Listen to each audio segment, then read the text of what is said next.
there's a need of 3 to 5 billion euros a month just to cover these recurrent running costs. EU leaders call for support for the rebuilding of Ukraine amid heavy destruction in the European country. Rishi Sunak becomes new UK Prime Minister amid growing economic crisis.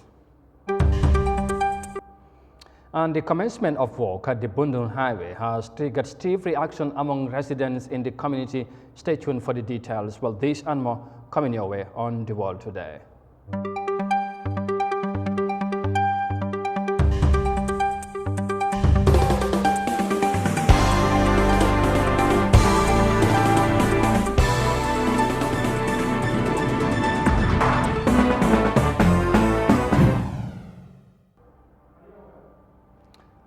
Hello, this is Eyeafrica TV and you are watching the World Today News Bulletin coming to you live from our studios in Banjul.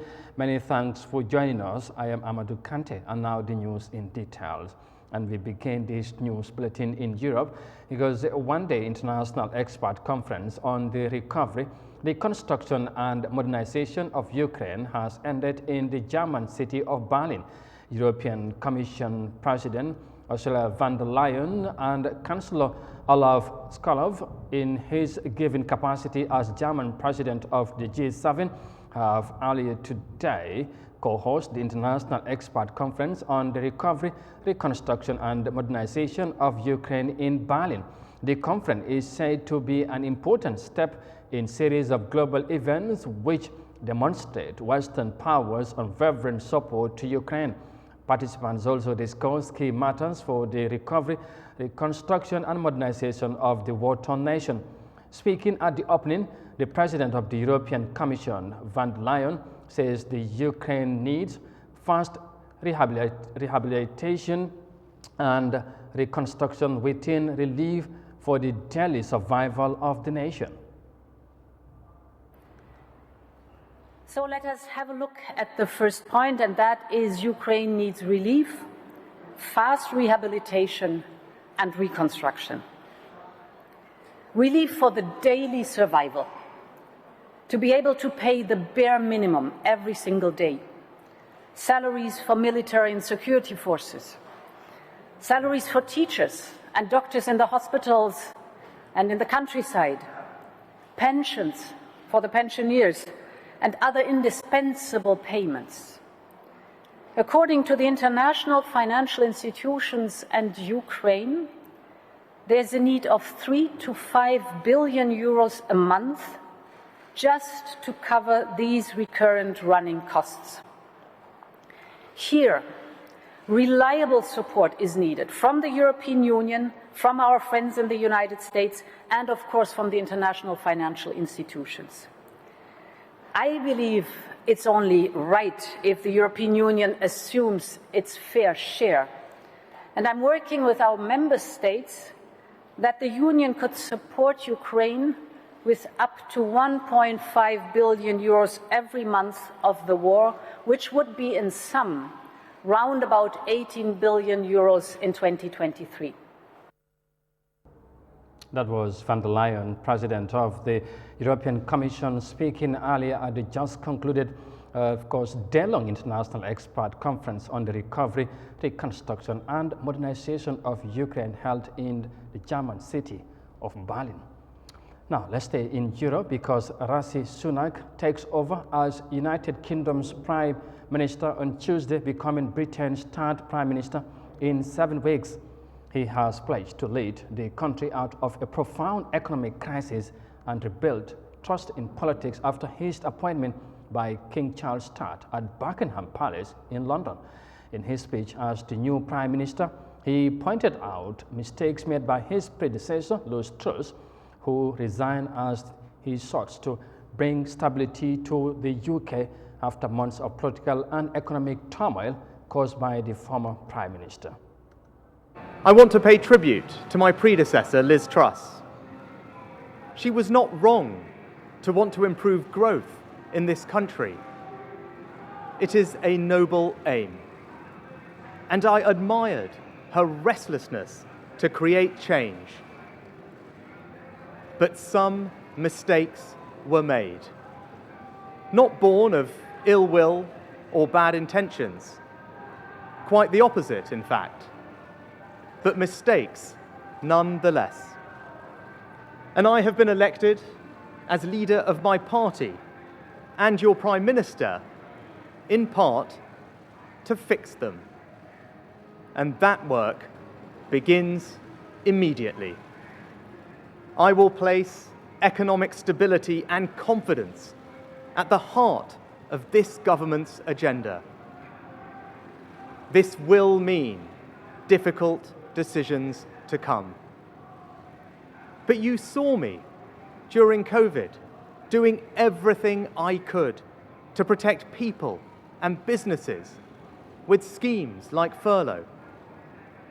There are always limits, more so now than ever. But I promise you this, I will bring that same compassion to the challenges we face today.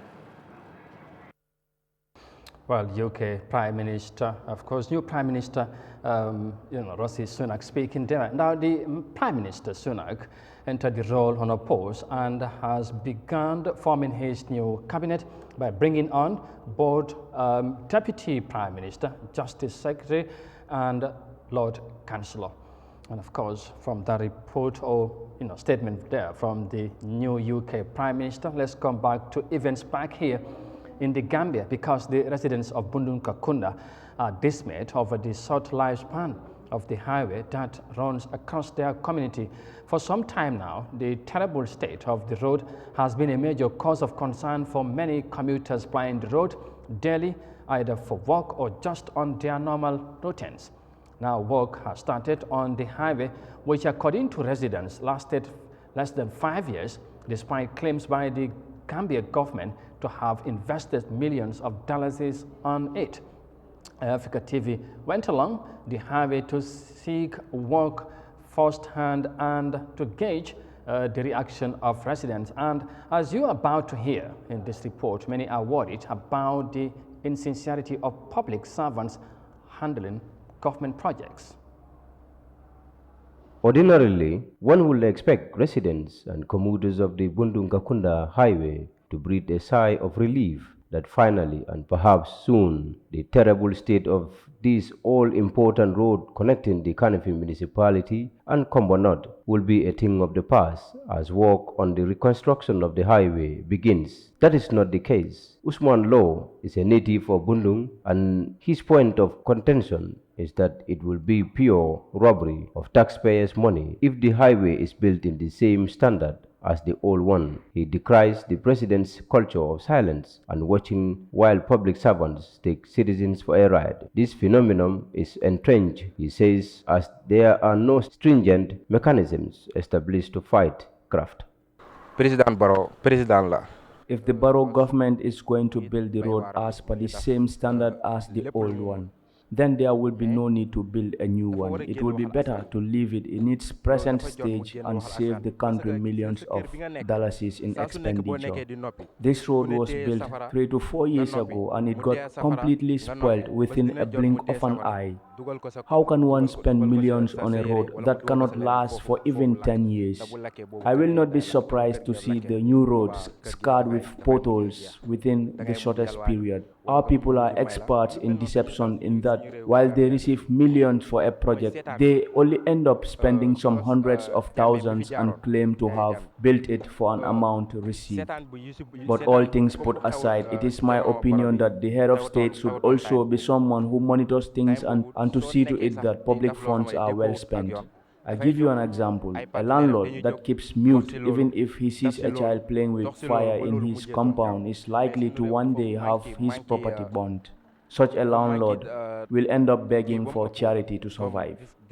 A soft-spoken president is not what Gambians need, and this was certainly not the case under Yahya Jammeh's leadership. When there were issues that impeded on the welfare of Gambians, he will swiftly address them forthright. Àddina la kenn mënut lekk lépp, kenn mënut sol lépp, kenn mënta am lépp. Mohamed Hydra is a van driver. He plies the Bundunkakunda highway daily. Most of the yellow taxi drivers ran away due to the poor condition of the road. He tells me many of the vehicles plying this road are damaged and are at the garage or stop plying due to the bad conditions. The government should help us with a good road. We are witnesses to how passengers are suffering to get to their destinations, and many of us are finding it difficult. Bakemo Baji lives near the highway. He too says the bad condition of the highway seriously affects them, and they had been calling on the government to build it, but to no avail. He says while they appreciate the work being done, they plead to the government to ensure that the end product is good quality. Many people express disappointment and dissatisfaction over the condition and short life of the road built by the state. It's a dismay to many that a tiny nation like the Gambia lacks good quality roads that can serve for long after millions of taxpayers' money is spent. Mafuji Sise, Eyeafrica News. And from the report there by Mafuji Sise, elsewhere in the continent, Ethiopia's government has put in place restricted measures on the importation of certain goods such as alcohol, vehicles, and cosmetic products, among others, as part of efforts to stem forex scarcity in the country. The move, according to the government, is necessitated to prioritize the use of foreign currency to import food, medicine, and raw materials for manufacturing.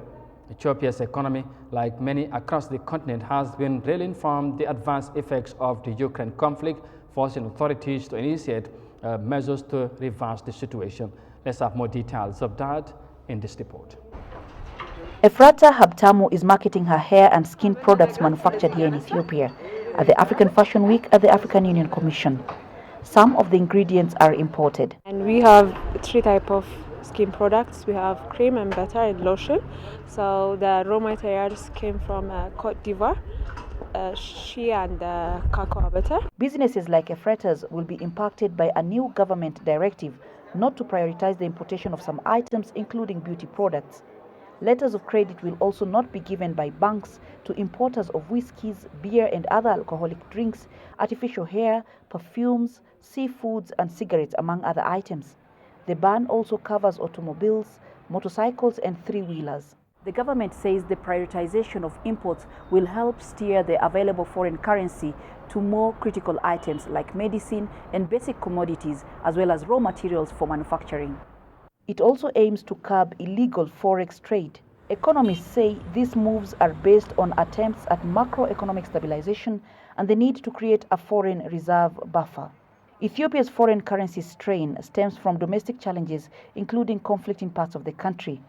But there are also external shocks. The Ukraine crisis has led to an increase in oil prices, an increase in wheat prices, food prices, and this has had a ripple effect on global supply chains, and it's led to countries in Africa, including Ethiopia, to be paying much more for imports, especially for fuel and food.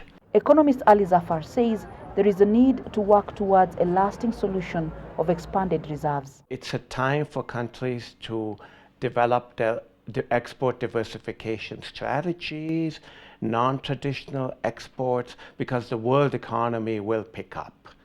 And exports are a very good source of foreign exchange. The second thing countries like Ethiopia and others do is that they mobilize diaspora remittances. Diaspora inflows are very important to help to give what we macroeconomists like to call a counter-cyclical buffer. In the meantime, investors like Ephrata might have to adjust to using locally available ingredients.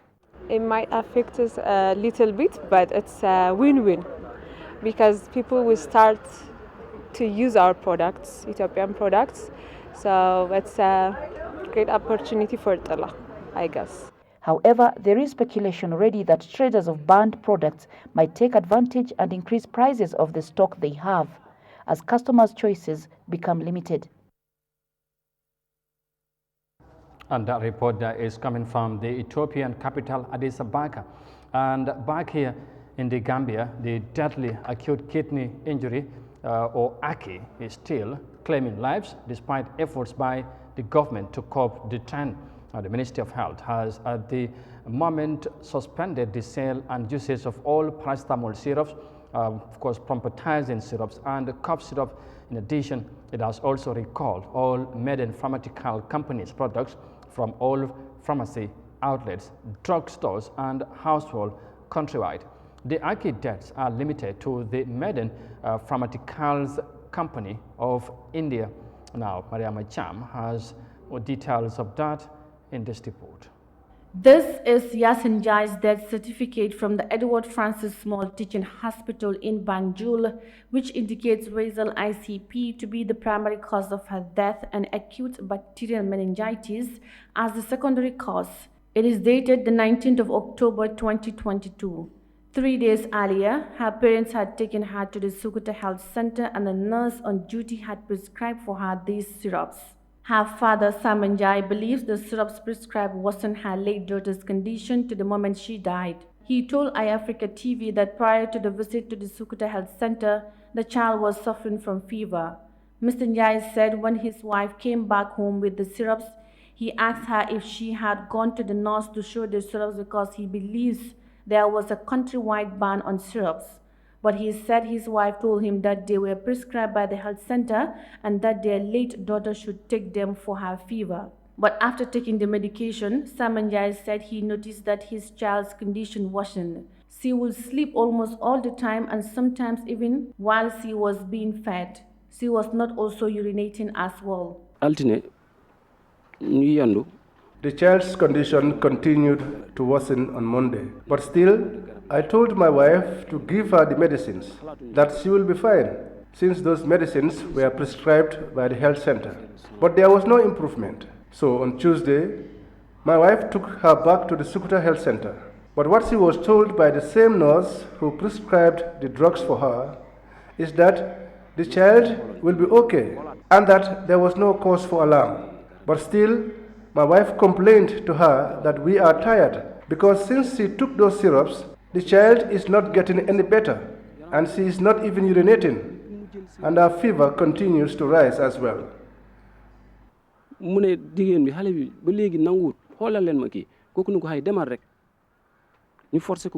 Samanjai said after this encounter at the Sukuta Health Center, his wife returned home and they continued administering the syrups to their child. But when her situation persisted, they decided to take her to the Sarakunda General Hospital that Monday afternoon. When we reached the Sarakunda General Hospital, her details were taken. Then they started extracting blood from the child, but they could not because wherever they pricked, blood did not come out, as little as is. So we were there for some 3 hours before they started treatment on her. During this whole time, the child was in pains, turning on all sides on her hospital bed. So when they started the treatment, the child began to cry non-stop throughout the night until the following day, which was on a Tuesday. Samanjai said that he was hoping he would receive a call from his wife on that Tuesday morning to say that the child is responding to treatment, but that did not happen. He instead got a call asking him to get to the Edward Francis Small Teaching Hospital because his daughter was in a bad state. Earlier that Tuesday morning, his daughter was referred to the Edward Francis Small Teaching Hospital in Banjul. I left all that I was doing to go to Banjul. My wife called me and asked me to come along with the syrups that the doctors at the Edward Francis Small Teaching Hospital demanded that the syrups must come. So I came with the syrups, and after they examined the medicines, they started treatment on her. They fixed strings through the child's head because they could not make it through her body. So after that, they prescribed other drugs, which I went to fetch. When they gave her those medicine, my child vomited something like a darkish blood, and it smelled. And when I saw this, I knew that Allah has already taken my child because I had lost hope after seeing what she vomited.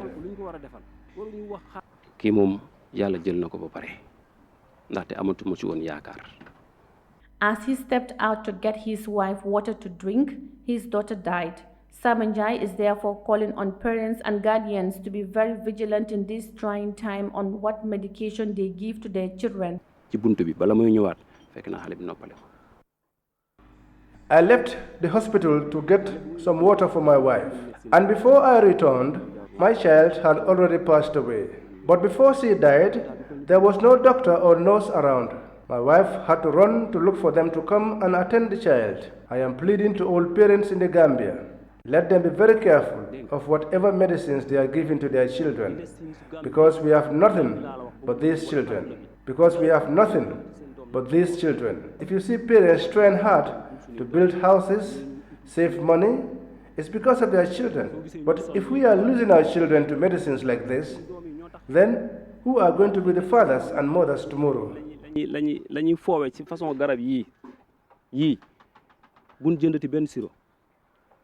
Mr. Njai also called on authorities responsible for health in the Gambia to do whatever it takes to solve the syrup issue, because if not, majority of the children will die due to the negligence of a few individuals.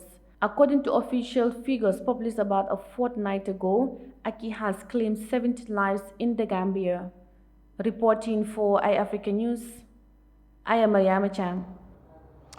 Well, a Gambian parent there who feared to might have lost his child due to the acute kidney injury crisis here in the country, and of course taking the opportunity to warn parents or other parents, of course, to be cautious on the use of other syrups, apparently.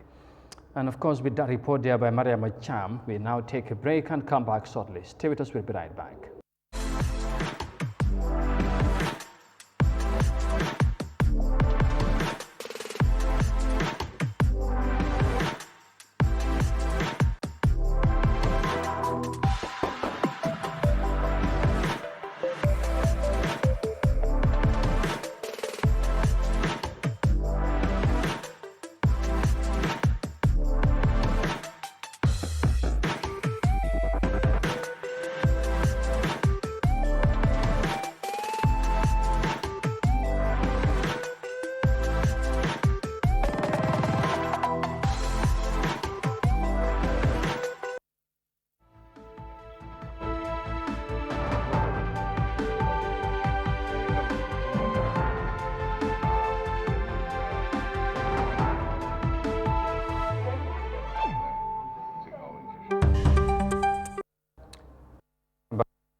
Today news bulletin on Eyeafrica TV, and we are coming to you live from our studios in Banjul.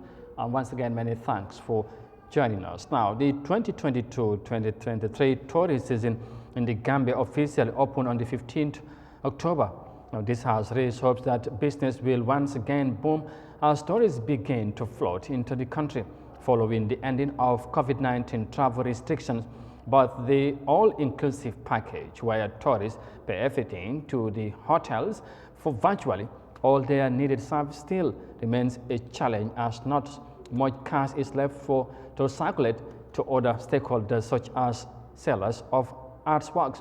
Now, Mafuji says it has been at the Senegambia craft market to hear the concern of some of the vendors there. At the Senegambia craft market, one notices that there are only a handful of tourists. Most of the craft works here are bought by them, but with not many tourists around, business is adversely affected. Vendors here also complain by the all-inclusive package adopted by hotel owners, which they see as a means to keep all the money to themselves. And for vendors like Baba Ba and Adamanjai, this has to end to give the local vendors a chance. They directed their frustration to the tourism minister, Hamad N.K. Ba. Baba Ba further indicated that business has not been good since the opening on October 15, 2022. He said the few tourists around usually spend most of their money at the hotel because of all-inclusive package. As long as we know that there are a lot of tourist flights cancelled, as we heard about. So if it's cancelled, that means we are not expecting to have more tourists coming to the Gambia. So we're just hoping. We don't exactly know. But we are hoping. We heard about that too. A lot of tourists are complaining about the $20 to pay at the airport. So they are complaining about it. But we hope if they negotiate with the government, I think they can do something to do about it. The government have only the power to change that law. So that's all we know about it. No, for me, what I can tell the minister is what we are worried about is about the inclusive. If all tourists are coming with inclusive, that will not help the local people. So if all tourists are paying inclusive in the hotel, means the local people cannot benefit from the tourists. And for me, that's if I'm gonna advise the minister, let him consider about that inclusive if they can do any other changes. As far as Madam Adamanjai, she says the tourism minister should understand and feel the plight of the local vendors, since he has been in the industry long enough before taking the mantle of the tourism ministry, noting that despite all the experiences gathered by Hamad Ba, he ignored their plight by leaving locals to die. Ahmad Ba's hotel is getting developed by the day, and local businesses like ours is dying simply because of the all-inclusive. Anytime we approach the few tourists in the country, they will always say that they have all they need at the hotel, so they will not want to buy from us. Perhaps it could be that the hotel owners are also telling them that the local vendors are not clean. We could also do the same to them, but we are seeing the country and not them. We are asking Hamad Ba to please intervene and put an end to all this because we are taxpayers. We wouldn't be allowed to be here if we don't pay tax. But how could you be here also without gaining when you have a family to care for? Tourism used to be the second largest foreign currency earner for the Gambia after agriculture, but the industry has suffered setbacks of recent due to dwindling tourist numbers. Mavusise Eyeafrica News. Moving on, millions of Nigerians displaced by the recent devastating flooding that hit the West African nation are still living under severe conditions, with many of whom finding it difficult to come to terms with its effect. Now, according to authorities, more than 500 people have lost their lives so far, and it has also led to a major increase in cholera cases and other preventable diseases in some areas. While some experts raise concern about the slow response of the government, authorities attributed the disaster to the effects of climate change and its related matters. And let's have more details of that in this report. The classrooms in this primary school have become shelter for hundreds of victims displaced by floods in north-central state of Kogi. Many victims, like Fatima Mohammed, are finding it increasingly difficult to survive the devastation that has cost them their homes and livelihoods. We're there for this camp for 1 month, 6 days here. We have been here for 1 month and 6 days, and we don't have food to eat, even though the government said they had brought food. It didn't get to us. More than 30 people are suffering from typhoid, malaria and cholera here in this camp.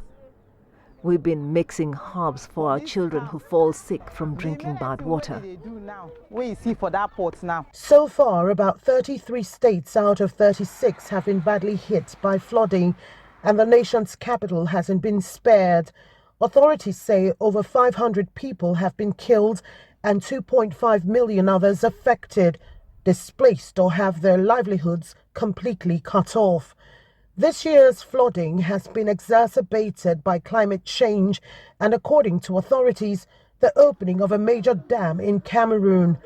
The government says acting on early warning signs by Nigerian Meteorological Agency has lessened the impact. We're able to go out to some of the communities to sensitize them, telling them reason why they should move from that the prone area. They should move to high side, that the flood is on its way because of the prediction. So that's also helped many people. From government reports, over 45,000 houses and nearly 71,000 hectares of farmlands and crops have been destroyed. Experts say emergency management efforts haven't been very effective. In some parts of the world, when there is crisis like this, you you declare a state of emergency so the military can come in to assist people who are stranded, you know.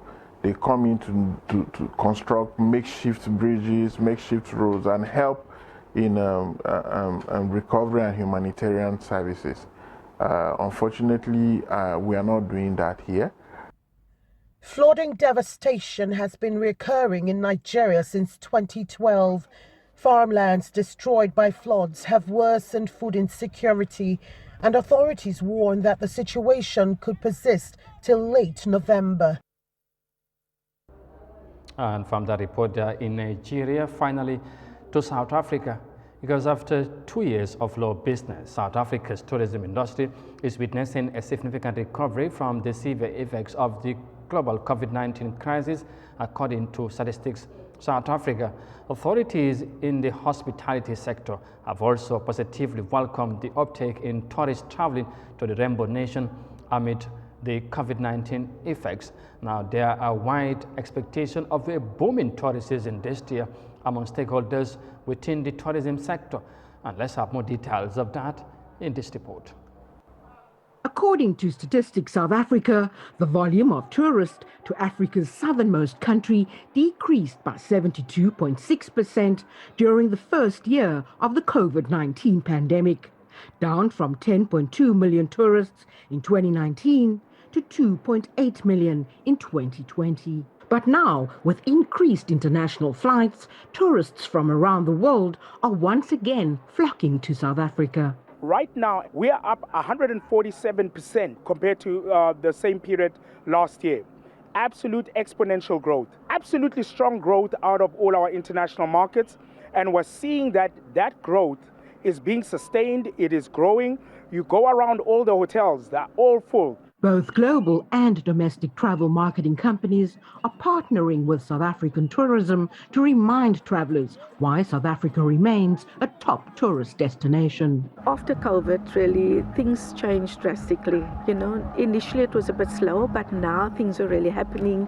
And South African tourism is really the sort of mastermind behind this, in collaborating with many partners and also including all of us as tourism businesses, suppliers, service providers.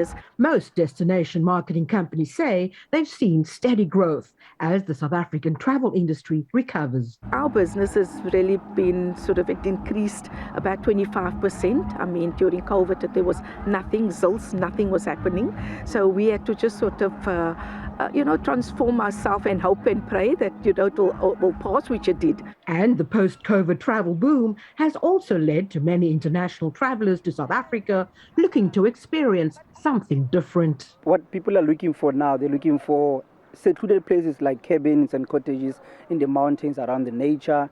And collaborating with the South African tourism, it shows that they are realizing what I'm currently doing, and they're also encouraging people to visit small towns like where we are today. People could not travel.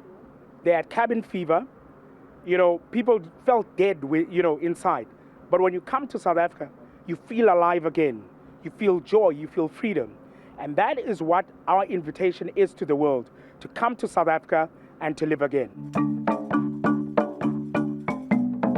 South African travel authorities, tour guides and travel agents are confident that the country's post-COVID tourist boom will lead to its high pre-COVID tourist numbers and a bumper tourism season.